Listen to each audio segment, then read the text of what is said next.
Au nom du Père, et du Fils et du Saint-Esprit, ainsi soit-il.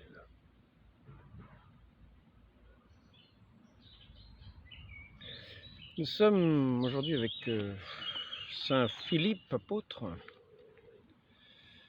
qui dit au Seigneur, « Montre-nous le Père, et cela nous suffit. » On va mettre quelque chose pour protéger du soleil. Voilà. Et notre Seigneur répond, je vais quand même dire l'enjeu de cette parole, je vais quand même dire l'enjeu de l'entretien. À la fois, l'enjeu, nous voyons que une grande part de l'humanité tient dans sa parole. Nous sommes souvent à parler, à échanger, quelquefois à nous instruire, quelquefois, souvent, espérons que non, à nous mentir, demandons la grâce que non, mais souvent il y en a qui ont trouvé ces moyens-là, peut-être dès l'enfance, ils se sont habitués au mensonge, et toute leur vie n'est qu'un mensonge, mentir aux autres, pour arriver à des fins qui ne sont pas brillantes, parce que le bout du mensonge, ça reste un mensonge. Le bout du mensonge n'est pas une fin lumineuse. Celui qui prend le mensonge comme moyen, il ne faut pas s'imaginer qu'il arrivera à la lumière, car celui qui a en tête le mensonge ne croit pas en la vérité, ne croit pas en la lumière. Sinon, il n'utiliserait pas sa langue pour tromper. Malheureusement. C'est pour cela aussi que notre Seigneur dit que le mauvais est le menteur dès l'origine. Donc ici, nous en sommes à quelqu'un qui n'a pas un esprit de mensonge. Je parle de Saint Philippe, apôtre, de ce disciple de notre Seigneur, car avant d'être apôtre, il faut être disciple. Et le disciple doit être comme le maître. Donc, si je parle de la parole, c'est parce qu'il y en a qui parlent dans tous les sens. J'entendais encore tout récemment, par l'intermédiaire d'une autre vidéo, qui parlait de ce sujet-là. De quelqu'un qui disait, oh, finalement, Jésus, c'est un grand gourou. Un gourou. Il attire les gens à soi. Il fait comme dans les sectes. C'est-à-dire, quittez tout, quittez tout. Quittez tout et venez, suivez-moi. Quittez tout et venez, suivez-moi. Quittez vos parents, laissez tous vos biens, etc., etc. Tous ceux qui ne sont pas d'accord, vous les écartez. Voilà, et suivez-moi. Nous allons faire une secte. Il dit, ah, ce monsieur qui parle ainsi dit, oh, habituellement nous avons une autre image de notre Seigneur. Enfin, il ne dit pas de notre Seigneur, parce que pour lui, il n'y aura pas de notre Seigneur. Nous allons voir que de notre côté, nous en avons qui vont utiliser la parole pour faire des disputes. Donc la parole est importante. La parole ne doit pas trouver sa source dans un néant qui conduit au mensonge. Non. L'esprit qui cherche la lumière fait la vérité. Celui qui fait la vérité vient à la lumière. Il a ce sens d'une obéissance qui va conduire sa parole toujours dans les échanges, même dans le dialogue. Parce que le dialogue est une manière de parler qui vaut mieux que les disputes. C'est ce que nous enseigne en particulier l'Église à Vatican II.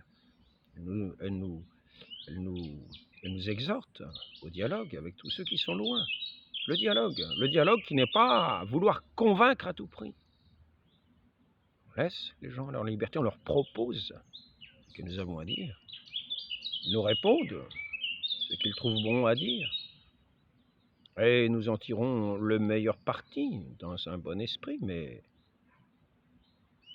nous cherchons avant tout la lumière, nous ne cherchons pas à faire plaisir aux uns ou aux autres. Lorsque nous voyons que cette parole de lumière qui nous a été donné est rejeté, eh bien, nous nous en tiendrons à ce que fait saint Paul, à ce que nous invite à faire saint Paul. Nous ne ferons pas des disputes infinies, on va faire des rencontres, des débats, des machins, des trucs. Non, non, non. Ce n'est pas le dialogue. Il ne s'agit pas d'essayer de convaincre, non. Nous entrons dans un rapport avec ceux qui nous entourent. Nous avons cet échange. Nous qui croyons la vérité, nous leur donnons la parole de vérité. S'ils la rejettent, ils la rejettent. Et nous finirons par dire, sans que ce soit une secte. Il faut laisser chacun sa liberté. Si une personne refuse la parole que vous lui dites, laissez-la refuser. Ce n'est pas la peine d'insister. Elle n'a pas la volonté de recevoir, ce n'est pas la peine de forcer la volonté. C'est à vous d'abord qu'il était nécessaire d'adresser la parole de Dieu. C'est le premier discours de saint Paul à Antioche. Il est parti avec saint Barnabé. Ils sont allés à Antioche et le premier discours s'adressait aux Juifs d'Antioche. C'est à vous d'abord qu'il était nécessaire d'adresser la parole de Dieu. Puisque vous la rejetez et que vous-même, vous ne vous jugez pas digne de la vie éternelle, nous nous tournons vers les nations païennes. Nous avons dit ce que nous avons eu à dire. Vous nous avez répondu, vos paroles. Ah oui. Nous avons dit ce que nous avons reçu de dire de la part de celui que nous avons reconnu de par ses œuvres comme étant la vérité même, la lumière véritable du monde. La lumière, nous allons voir pourquoi la lumière. Nous verrons pourquoi nous recevons notre enseignement de celui que nous disons être la lumière. Et nous allons voir pourquoi nous disons qu'il est la lumière du monde. Et pourquoi nous devons être attentifs à sa parole et comme la rayonner. Non pas l'imposer, mais la rayonner. Dans un échange mutuel, ceux qui la reçoivent, nous établissons dans cette fraternité de cette parole de vie, qui est cette douceur au cœur, cette lumière dans les âmes et les esprits, qui est ce doux échange, cette possession intime de ceux qui sont dans ce dialogue de frères, dans cette vraie fraternité de ceux qui reçoivent la lumière, sont dans un échange de cœur, qui sont baignés dans la lumière et qui s'entretiennent mutuellement dans la douceur de ce langage de l'amour. Et là, ce n'est pas ça. C'est à vous d'abord qu'il était nécessaire d'adresser la parole de Dieu. Parce que le Christ avait d'abord envoyé à Jérusalem et aux Juifs, et puis ensuite par le monde entier, à toutes les nations. Parce que ce langage que nous envoie annoncer notre Seigneur Jésus-Christ est un langage qui concerne tous les hommes. Parce que la lumière est venue dans ce monde pour tous les hommes. Afin que tous les hommes prennent, de par leur volonté, puissent s'ouvrir à cette lumière ou la rejeter, et rejeter du coup la vie éternelle.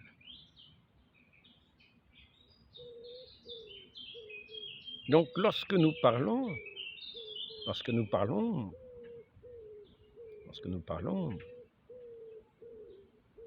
tenons à ne pas entrer dans des disputes ainsi que le recommande saint Paul aussi. Dans la lettre à Tite en particulier, je vais essayer de retrouver le passage, cette lettre à Tite ici. Il nous est dit qu'il n'insulte personne, ne soit pas violent, mais bienveillant. Je ne sais pas si c'est la lettre à Tite, ça. Le passage suivant sera de la lettre à Tite. Qu'il n'insulte personne. C'est l'attitude que nous avons à avoir. Parce que nous sommes les ouvriers de celui qui est la lumière.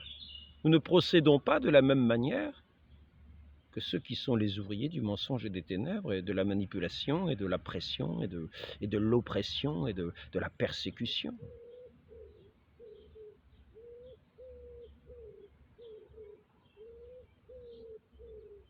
Parce qu'il y a des nations, là, la persécution n'a rien à voir avec les mesures de justice. Les mesures de justice civile peuvent s'établir de par des lois, avec des peines, pour ceux qui enfreignent ces lois. De façon à ce que ceux qui ont tendance à abuser du crime, du mensonge, soient arrêtés pour préserver les victimes. La justice divine n'appartient qu'à Dieu seul. Donc ici, mais on nous dit dans cette façon de parler,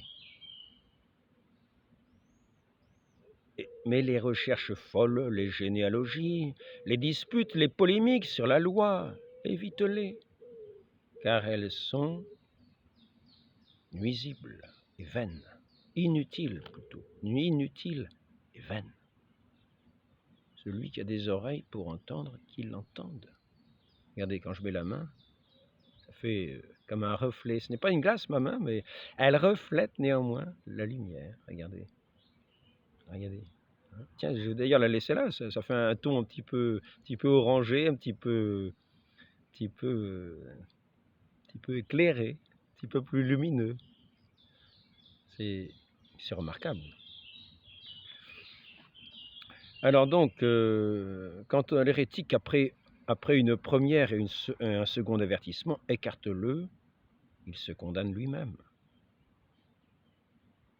S'il n'écoute pas l'Église, et puis alors ici il est dit aussi, on voit aussi dans un passage de saint Paul, quand il va justement à Pisidie, il secoue la poussière de ses pieds, ainsi que le Christ avait invité à le faire. C'est-à-dire que même la poussière des pieds, on la laisse à ceux qui ne veulent pas écouter. Ils sont libres entièrement, et en même temps ce qu'on dit est un témoignage.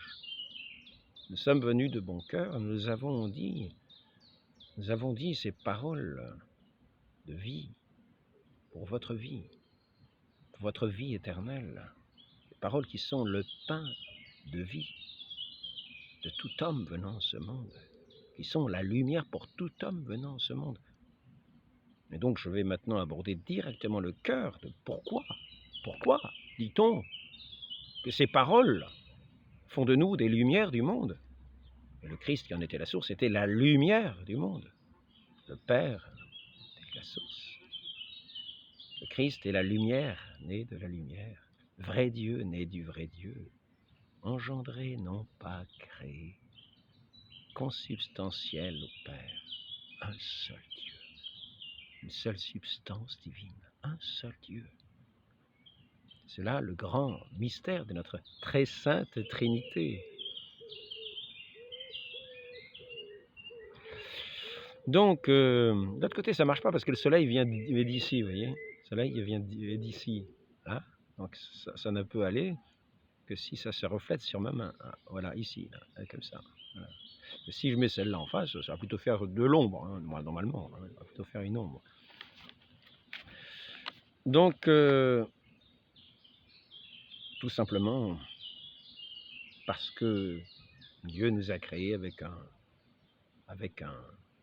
une raison pour reconnaître sa parole, pour l'entendre, la comprendre, et un cœur, pour que cette parole que nous avons entendue, comprise, pénètre notre cœur, que nous y adhérions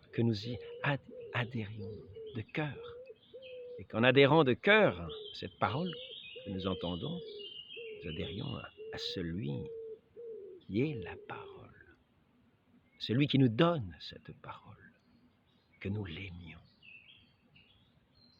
Ainsi, Dieu nous a créés avec un cœur pour aimer. Et ainsi, celui qui est la lumière du monde apparaît comme la lumière du monde par l'amour. L'amour qui témoigne de la lumière. L'amour qui est la lumière du monde. Dieu est amour. Dieu est amour. Le Fils unique de Dieu. Une lumière née de la lumière. Je vais vous répéter le credo que nous connaissons. Ça peut être utile à tous ceux qui entendent. Ce n'est pas un débat, une dispute, mais c'est la proposition de la foi, telle que celui qui a fondé son Église propose à son Église de la dire, de l'énoncer. Pour ceux qui ont des yeux pour voir, des oreilles pour entendre, des yeux pour voir la lumière. Hein? On la voit un petit peu, ça fait un petit peu moins son effet. Pourtant, le soleil... Ah, voilà, ici, il faut aller au-dessus maintenant. Les yeux pour voir la lumière. C'est celui qui est la lumière du monde. Les oreilles pour entendre. Je crois en un seul Dieu, le Père Tout-Puissant, Créateur du ciel et de la terre, de l'univers visible et invisible. Je crois en un seul Seigneur, Jésus-Christ, le Fils unique de Dieu, le Fils unique de Dieu. Partout dans l'Évangile, partout dans le Nouveau Testament, il est question du Fils unique de Dieu, du Fils unique, du Fils. Il est question du Fils. Ah, c'est encore mieux, là, tiens, regardez. Il est question du Fils. Et il est question du Fils, c'est-à-dire du Fils unique. Du Fils unique de Dieu. Ce sont différentes expressions que l'on retrouve partout dans le Nouveau Testament. Pour ceux qui disent que le Nouveau Testament aurait été falsifié ou que l'Évangile aurait été falsifié, l'Évangile de notre Seigneur Jésus-Christ, que nous connaissons sous la forme des 4 évangiles, c'est la bonne nouvelle de ce Fils unique fait homme. Donc, nous allons voir comment il est l'amour. Et comment étant l'amour, il est la lumière des cœurs, la lumière des esprits, la lumière des âmes, car notre accomplissement entier est dans l'amour. Dans l'amour. Pourquoi Dieu a créé tous les hommes? Pour le connaître, la raison et le cœur. Et d'abord, par la raison, par le cœur aussi. Les deux vont ensemble. On entend par l'oreille la raison, et cela touche le cœur. Et cela nous met en œuvre pour faire ces œuvres divines que le Père, que le Fils fera en nous. Le Fils fera en nous. Ces œuvres de l'amour. Ils seront à la gloire du Père, qui est amour. Donc, je crois en un seul Seigneur, Jésus-Christ, le Fils unique de Dieu, né du Père avant tous les siècles. Il est Dieu, né de Dieu, lumière, né de la lumière, vrai Dieu, né du vrai Dieu, engendré, non pas créé. Ce n'est pas une créature, ce n'est pas une créature mise à côté de Dieu, non, il est Dieu. Dieu, engendré du Père de toute éternité. Et par lui, tout a été fait. Consubstantiel au Père. Et par lui, tout a été fait. Pour nous, les hommes, et pour notre salut, il descendit du ciel. Et c'est là, dans cette descente, que nous voyons son amour. Son amour. Lui qui est descendu du ciel, c'est celui qui nous aime. Par l'Esprit Saint, il a pris chair de la Vierge Marie et s'est fait homme. Il n'était pas homme, il était le Verbe éternel, engendré de toute éternité par le Père. Ce mystère caché dès l'origine. Pour nous les hommes et pour notre salut, il descendu du ciel par l'Esprit Saint, il a pris chair de la Vierge Marie et s'est fait homme, crucifié pour nous sous Ponce Pilate. Et là, le temps de l'histoire historique, pas un récit mythique. Là, nous touchons le concret de l'histoire, le concret du bois de la croix, le concret du temps, l'époque de l'Empire romain sous Ponce Pilate.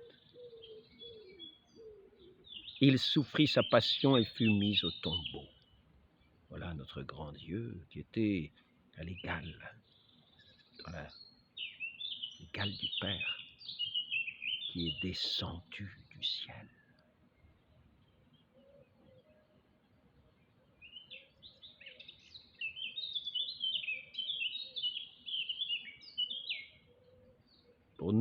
les hommes et pour notre salut, il descendit du ciel. Par l'Esprit Saint, il a pris chair de la Vierge Marie et s'est fait homme. Donc c'est ici que nous voyons la lumière du monde qui vient dans le monde. Est-ce un gourou? Est-ce un gourou? Nous allons voir en quoi consisterait l'enseignement de ce gourou d'une secte, une secte humaine. Pourquoi l'homme est-il fait? Pour connaître Dieu, l'aimer, le servir en ce monde. Regardez ça, hein, ce n'est pas beau. Le servir en ce monde et être un jour sauvé dans l'autre. Je dois dire, je préfère en couleur. Hein. Franchement, je préfère la couleur. Hein. Ça, il faudrait penser, si vous faites de la peinture, pensez à ces éclairages. Hein. Donc, je ne veux pas vous distraire trop de ce que je veux vous dire, mais pensez un petit peu à l'éclairage. Si vous faites des photos, vous pouvez penser aussi, mettez des reflets autour. Vous êtes au marché, que vous voyez les marchands qui mettent des bâches au-dessus, de différentes couleurs, vous voyez le reflet de ces bâches. Donc, la lumière, venue en ce monde pour éclairer tout homme venant en ce monde, voyez. Regardez. Oh, bah dis donc, si je mets encore plus, hein.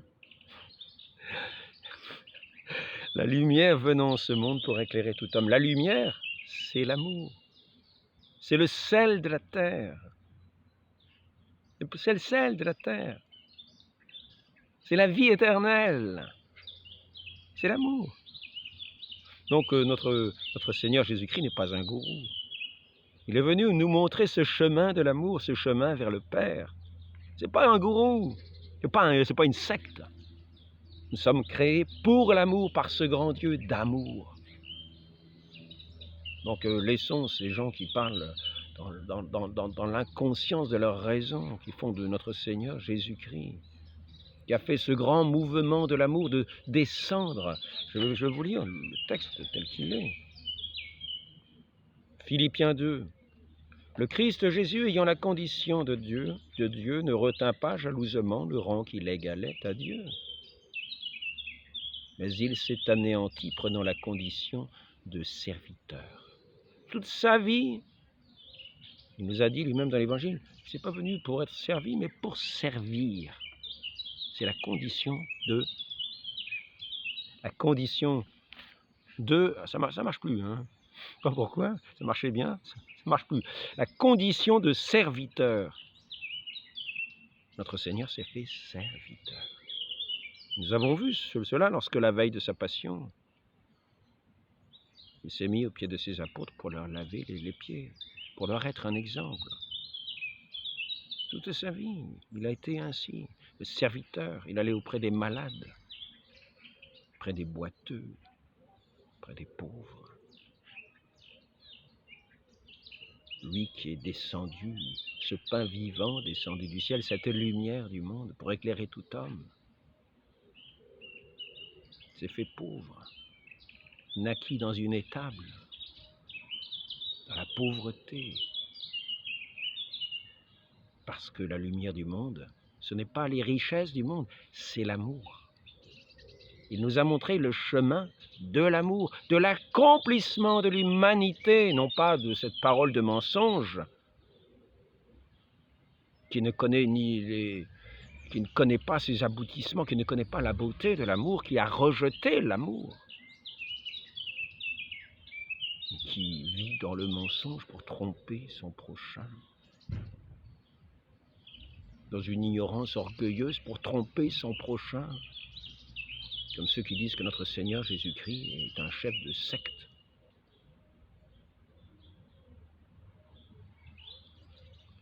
Il n'est pas de plus grand amour que de donner sa vie pour ceux qu'on aime. C'est ainsi la vie de notre Dieu, de notre Verbe, de ce Verbe éternel fait homme. Jésus-Christ, ayant la condition de Dieu, ne retint pas jalousement le rang qu'il égalait à Dieu, mais il s'est anéanti, prenant la condition de serviteur, devenu semblable aux hommes, reconnu homme à son aspect. Il s'est abaissé, se faisant obéissant jusqu'à mourir, jusqu'à la mort. Et la mort sur la croix, la mort de la croix, pour ceux qui nieraient la croix. Pour ceux qui nieraient la croix. Il s'est abaissé, se faisant obéissant jusqu'à la mort et la mort de la croix. C'est pourquoi Dieu l'a exalté, parce qu'il nous a donné sa vie pour nous. Et c'est là le sommet de l'amour. Le sommet de l'amour. Et c'est ainsi qu'il a été exalté. Au-dessus, son nom a été exalté au-dessus de tout nom. Je vais lire le texte plus précisément, ce sera mieux. C'est pourquoi Dieu l'a exalté. Exalté. Elle lui a donné le nom qui est au-dessus de tout nom. Afin qu'au nom de Jésus, tout genou fléchisse, qu'on le reconnaisse pour le Seigneur. Lui qui est la lumière du Père éternel, lumière née de la lumière, vrai Dieu né du vrai Dieu, et qui nous a montré ce chemin de l'amour qui est l'accomplissement de la vie, l'accomplissement de la loi. Toute la loi est accomplie en lui. Il n'est pas le chef d'une secte. Et d'ailleurs, les Écritures témoignent de lui, de celui qui devait venir, de celui qui serait la lumière qu'Abraham a pu contempler. Toi qui as 50 ans, tu as vu Abraham. Avant qu'Abraham fût, je suis, dit notre Seigneur. Lui qui est la lumière du monde. Avant qu'Abraham fût, je suis.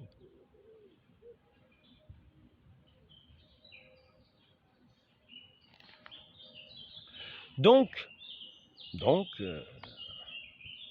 afin que tout genou fléchisse au ciel, sur terre et aux enfers, c'est un message universel pour tous les hommes. Il ne s'agit pas d'une secte, d'un gourou.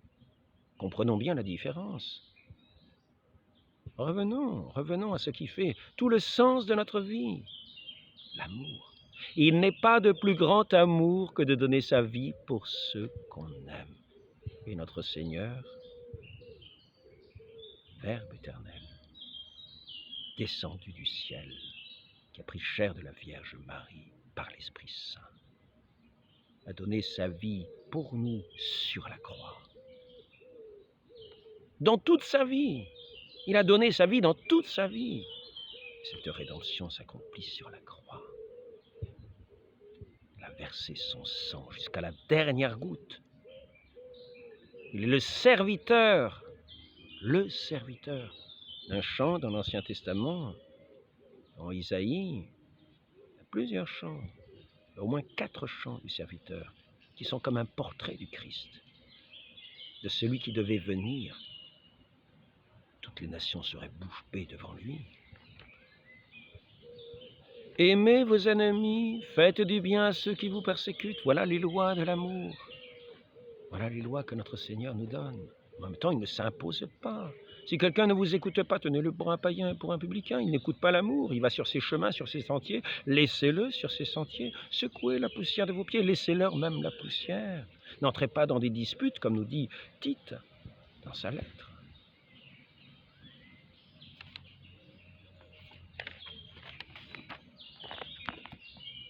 Mais les recherches folles, les généalogies, les disputes, les polémiques sur les lois, évitez-les, car elles sont inutiles et vaines. Qu'il n'insulte personne et ne soit pas violent, mais bienveillant envers tous. Pas de dispute, pas de débat un petit peu animé. J'ai raison. Non. Contentons-nous de dire ce que notre Seigneur nous enseigne. Ceux qui ont des oreilles pour entendre, qu'ils entendent. Allons vers tous, car cet amour est pour tous. Quand même, là, il n'y a pas à dire. Hein. Là, quand même, la lumière, elle est présente. Qu'en pensez-vous? Ça vaut la photo, vous l'avez. Aimez vos ennemis, faites du bien à ceux qui vous persécutent. Si quelqu'un n'écoute pas l'Église, etc. Hein? Dites paix à cette maison. Nous connaissons ces paroles. Dites paix à cette maison. Ceux qui accueillent la paix, qu'elle repose sur eux. Ceux qui ne l'accueillent pas, qu'elle revienne sur vous.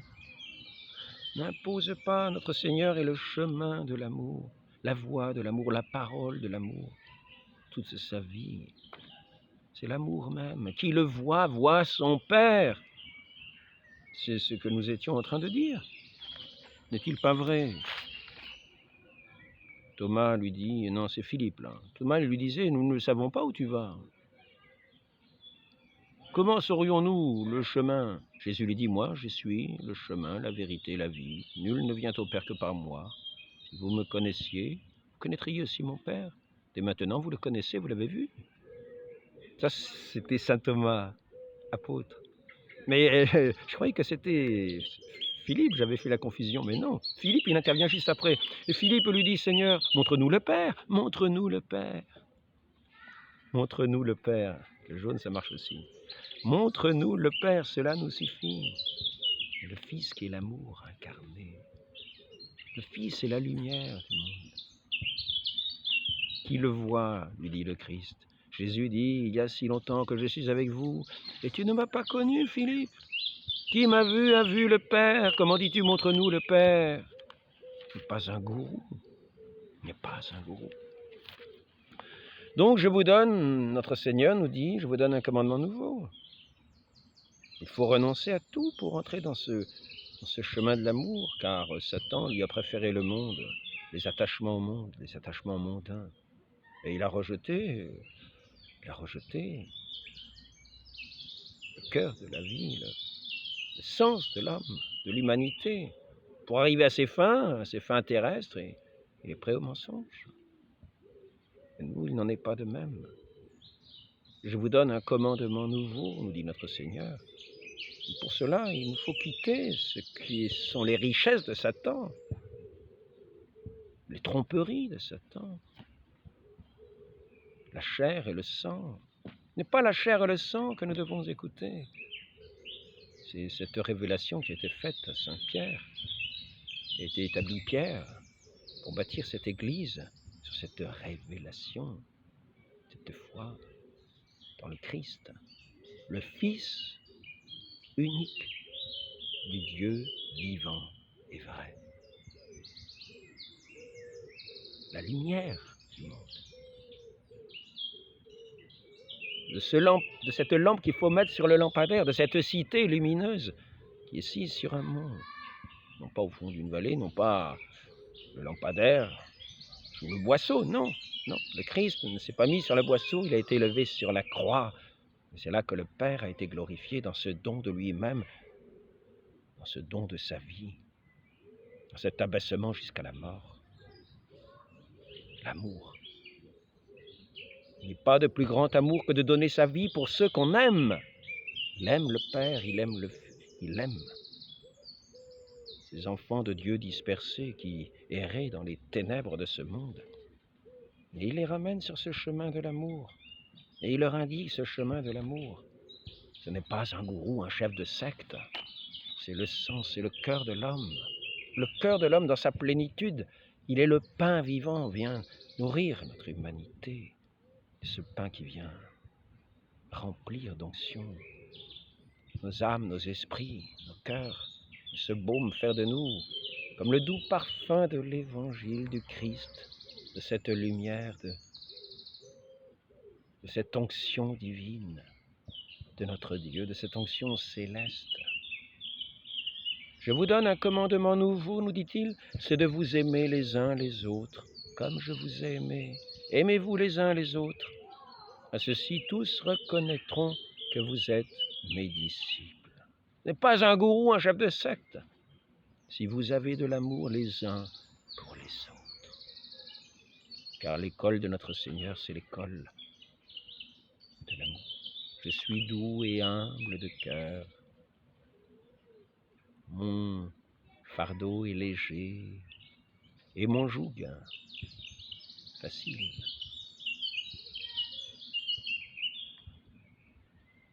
Venez à mon école, nous dit notre Seigneur, celui qui est le chemin vers le Père et qui nous établit dans ce lien de l'amour, dans cet échange, dans cette plénitude de l'amour, de cette vie éternelle, laquelle nous jouirons pleinement dans l'éternité de ce royaume céleste auquel nous sommes appelés et conviés par tous les saints, tous les martyrs qui sont morts, qui ont renoncé eux-mêmes pour donner leur vie dans ce chemin de l'amour du Christ.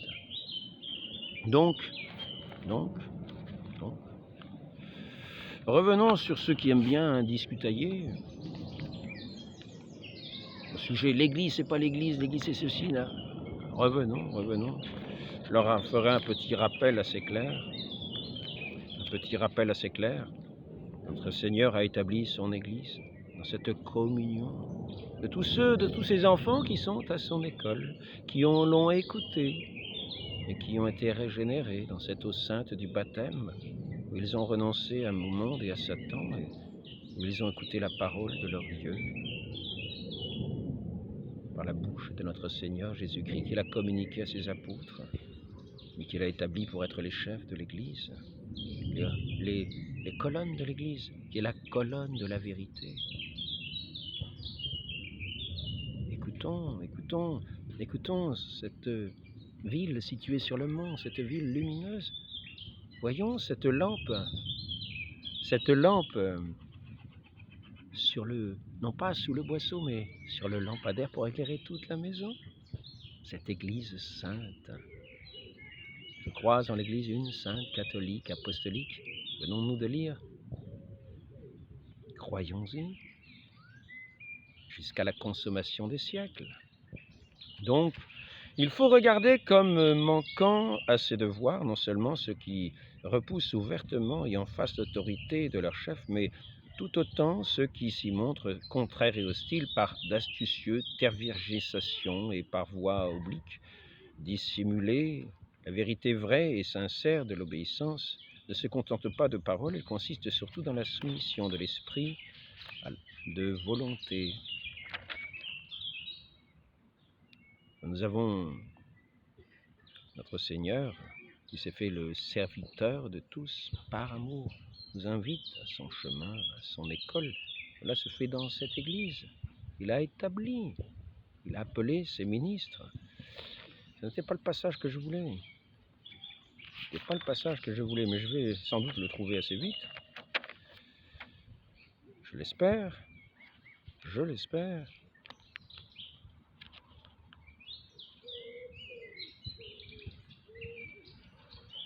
Pour que nous sachions ne pas nous perdre dans des querelles, pour que nous sachions ne pas nous enorgueillir, entrer dans des disputes sans fin,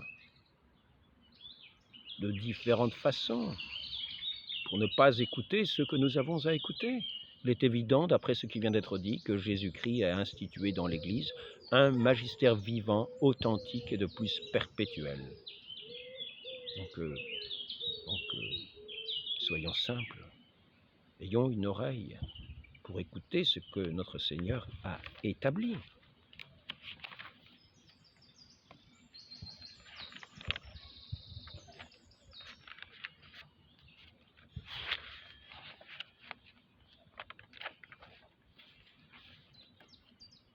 Un dernier point, qui sera peut-être plus convaincant pour certains, pour les établir davantage fermement, mais je pense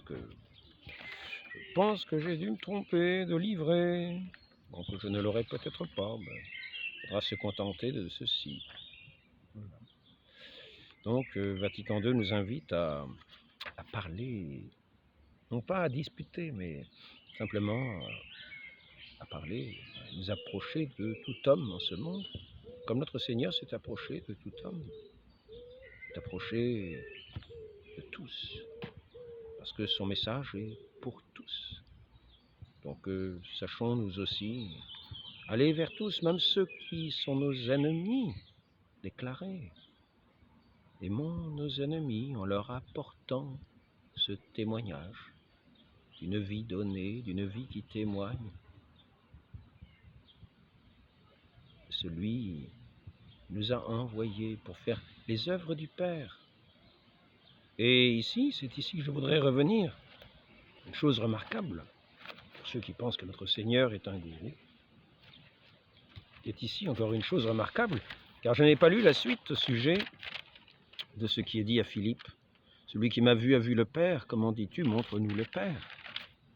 Ne crois-tu pas que je suis dans le Père et que le Père est en moi? Les paroles que je vous dis ne viennent pas de moi-même. Le Père qui demeure en moi accomplit ses œuvres, tous ces miracles que nous avons vus.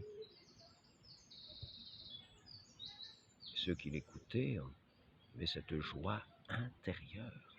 Nous avons vu déjà, parce que la Sainte Vierge, enceinte du Sauveur, allait voir sa cousine, enceinte elle aussi de Saint Jean-Baptiste, cette joie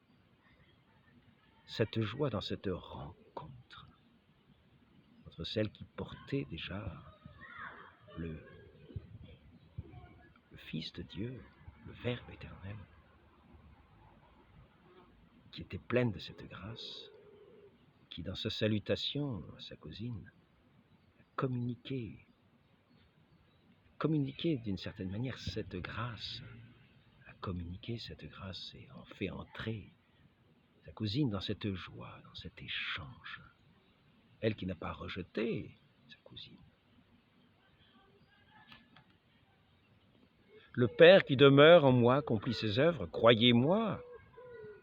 Je suis dans le Père et le Père est en moi, sinon, croyez à cause des œuvres même. En vérité, je vous le dis, celui qui croit en moi fera lui aussi les œuvres que moi je fais. Où est le gourou? Où est le gourou? Et il en fera de plus grandes, parce que je m'en vais vers le Père. Et tout ce que vous demanderez en mon nom, je le ferai, chose remarquable. Car il nous est dit, à l'homme c'est impossible, à Dieu tout est possible. Et ici il nous est dit, tout ce que vous demanderez en mon nom, je le ferai. C'est-à-dire que ces œuvres que nous ferons, ce sont les œuvres du Christ lui-même. Et nous avons vu dans les saints, dans la vie des saints, ces œuvres merveilleuses.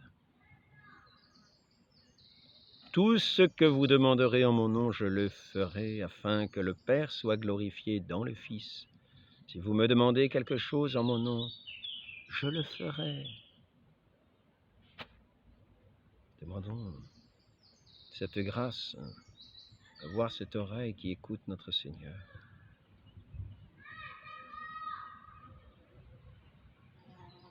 Pour recevoir cette parole qui est la lumière de nos vies,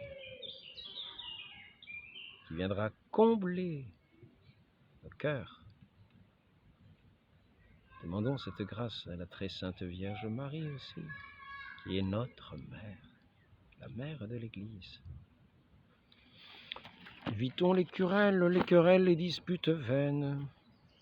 Sachons que notre Seigneur a établi une Église sur un roc inébranlable et que cette parole est éternelle. Il n'y en a pas d'autre, sauf celle de ceux qui disputent. N'entrons pas dans ces disputes.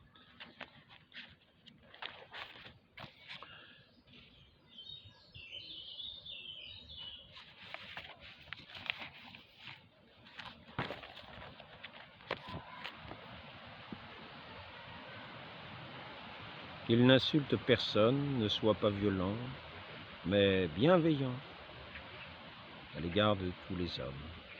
Ainsi soit-il. Au nom du Père et du Fils et du Saint-Esprit, ainsi soit-il.